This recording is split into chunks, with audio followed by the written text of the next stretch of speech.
Hi everyone and welcome to RollerFix. In this video we're taking a look at the Carpuride 702S Pro. This is Carpuride's latest plug-and-play device. It's a multimedia and navigation system for motorcycles and scooters. What does plug-and-play mean? It means it's super easy to connect to the handlebars with a special mount. It gets power simply from a USB port or directly from the battery. Carpuride provided me with this device for this review.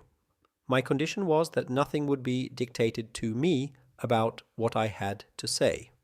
I wanted to publish an honest review. Carpuride had no problem with that, which is a good sign. So let's jump right in and check out the packaging first. You can see right away this is a waterproof device.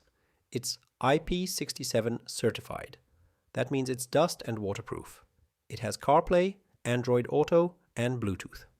Bluetooth can allegedly connect two devices simultaneously. This way, you can use intercom between helmets and listen to music at the same time. Inside the packaging, well packed and nicely protected, we have the device right on top. It's directly connected with cables here. We'll look at that right away. It's a 7-inch IPS display. That means it should be operable with motorcycle gloves. We'll test that later. It has a brightness sensor here for automatic display brightness adjustment. It's supposed to be operable by voice control, for example, for navigation, phone calls, or music playback. And it has a compass, a barometer, and an inclinometer, because it's specifically made for motorcycles. Then we have the connection here directly to hook the device up to the battery. Here, one to red and one to black. There's a fuse inside. I think that's really good.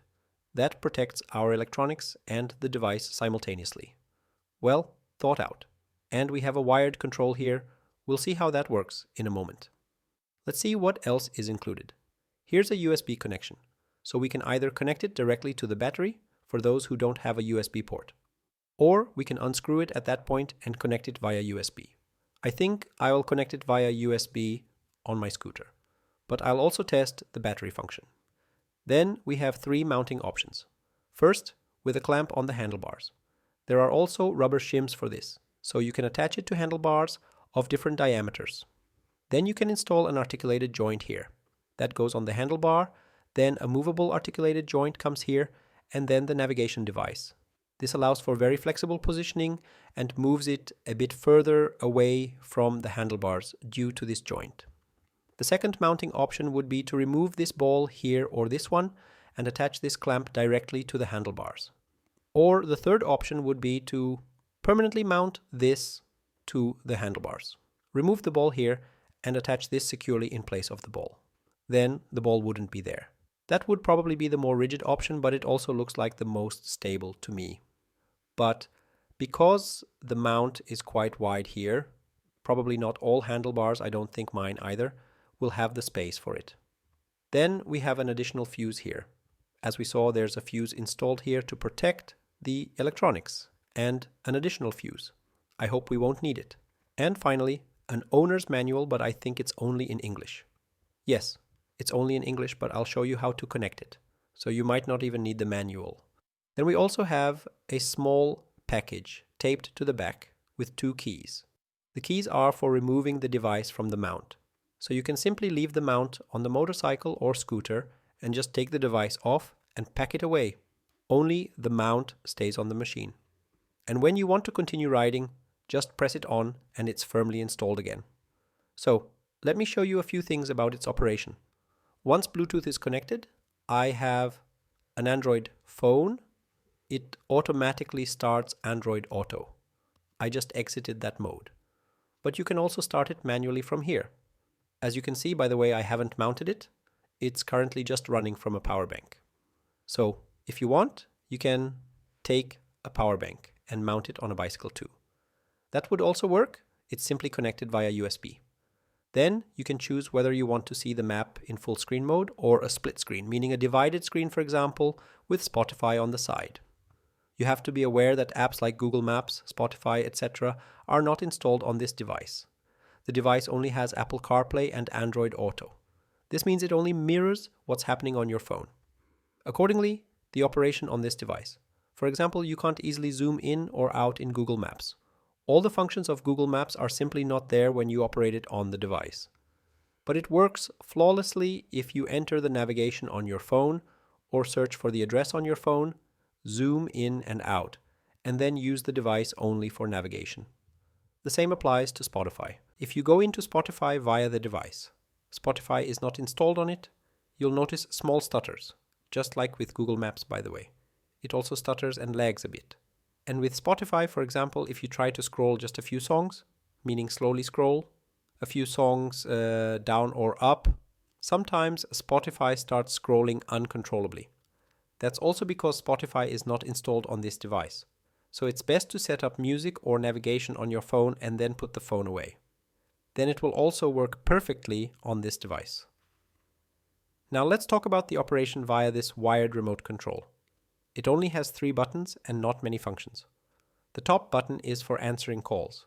And if you hold it a bit longer, for example, for 5 seconds, the device turns off. You turn the device on the same way by holding it for a bit longer. The middle button is for hanging up or, for example, when it's connected to Android Auto.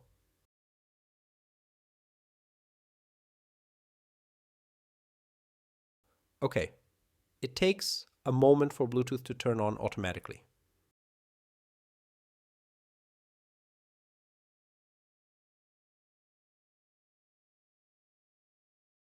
So, when we're in Android Auto, you can use it to bring up the call list. With the bottom button, the home button, you can either go to the main menu or a very important function in the rain. A slightly longer press locks the screen. The screen can be as good as you want, even with high-end phones. If raindrops fall on the display, it starts scrolling, pressing buttons and so on, and this function prevents that. We lock the screen, and when it rains, the navigation remains undisturbed, and the device is not misoperated by raindrops. And by holding it down again, we can unlock it. As for settings, there's not much here. You can set the language, reset to factory settings, display system information, and then 2 things that are not in the manual either. What exactly these are for? You need network access. I already tried to connect and do an update. Somehow it didn't work so well.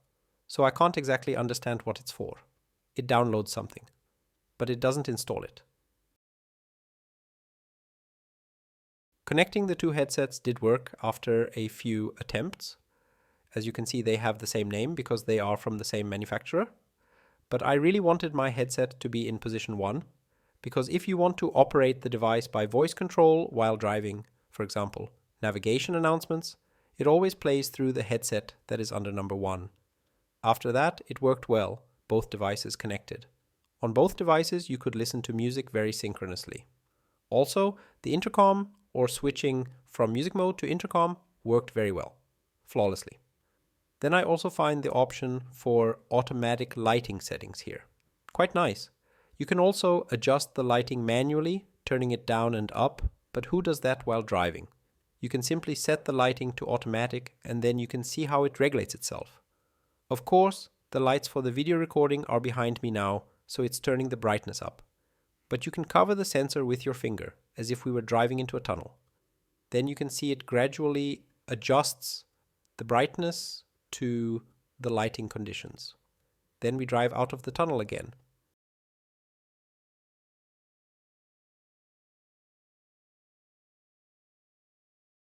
Then I'll go directly down and install it on my SYM Jet 14125. This is a scooter, and then we'll see directly if this plug and play system really fits any scooter or any machine. So I don't want the navigation to cover the speedometer. That's why I thought about placing the device somewhere in the middle here. For this clamp, we have some rubber shims to attach it to the handlebars. We place them like this. It's still loose, but you can put more shims under here, the slightly narrower ones. There are a few of those too. Yes, and that's enough. That's definitely enough. Then a screw simply goes in here. The screws are also included and an Allen key is also in the scope of delivery. So I don't want to tighten it completely yet. Then the ball goes into the joint here and on the other side. So I'll turn it like this.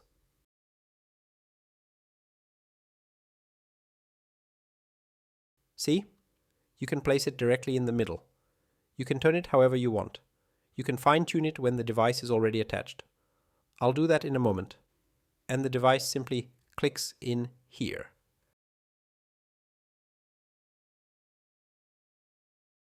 And it's already attached. I don't think I'll need the controls here. You can operate the display very well with gloves. That's why I'm going to take this off. You can simply unscrew it and pull it out.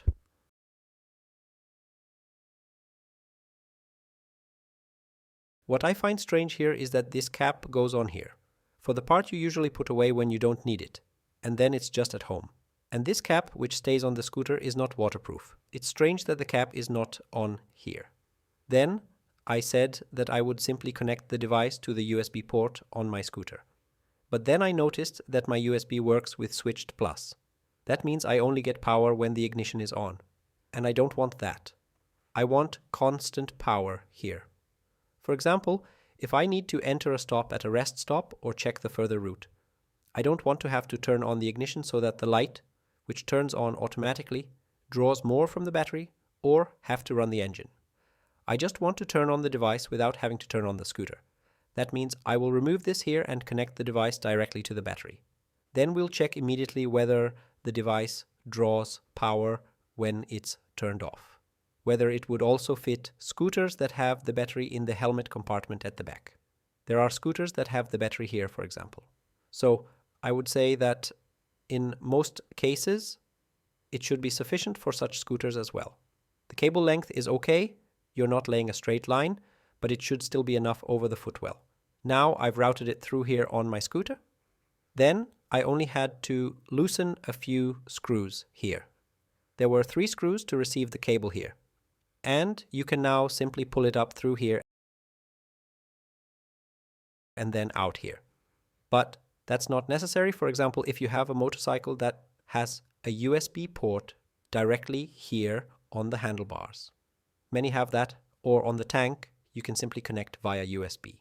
So now we've routed it through here.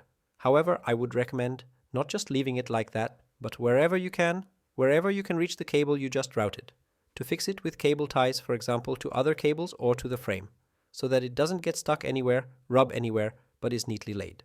You only have to loosen the screw very slightly. You don't have to unscrew it completely. The connection here is very narrow. It fits under there, and that's it. Then you can simply connect it, and it turns on directly. So now we are of course interested in whether the device also draws power when it's permanently connected to the battery and turned off. We'll turn it on now, and now that the device is turned on, we'll see how much current flows here. So 0.47 amperes or 470 milliamps. Now we turn the device off when I hit the button there.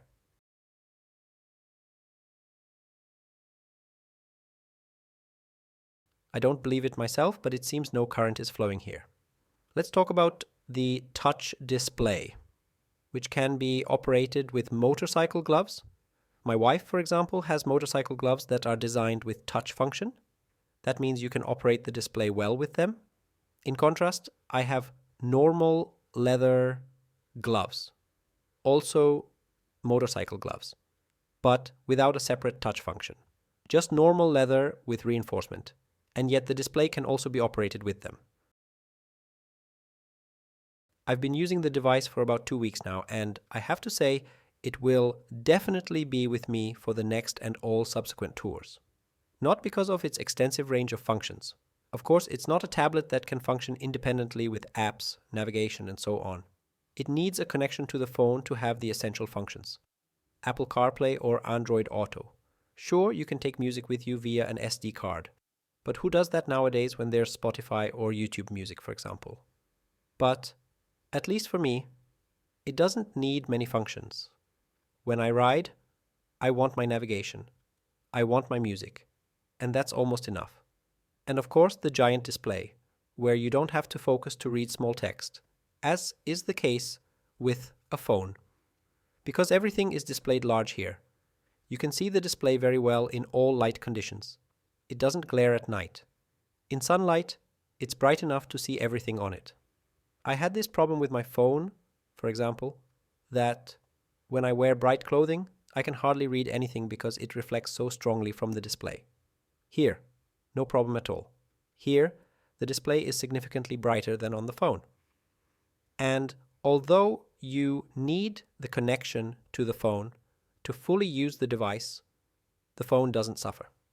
The phone is not exposed to the weather conditions, it doesn't overheat, the battery doesn't suffer, it doesn't need to be charged multiple times, because the device works without a battery, namely from the machine, i.e. directly from the motorcycle or scooter. That means the phone can simply stay in your pocket, and you use the function via CarPlay or Android Auto simply on this device here. And of course, there are devices with a different range of functions, with a higher range of functions, but then those devices cost more. And speaking of costs, as is appropriate for such a cooperation, you get a 30% discount with the code RollerFix. I will also put the code in the video description for easy copying. If you liked the video, I would be very happy about a thumbs up. You can of course subscribe to the channel for free so you don't miss any more videos and tips. In this sense, cheers and happy riding.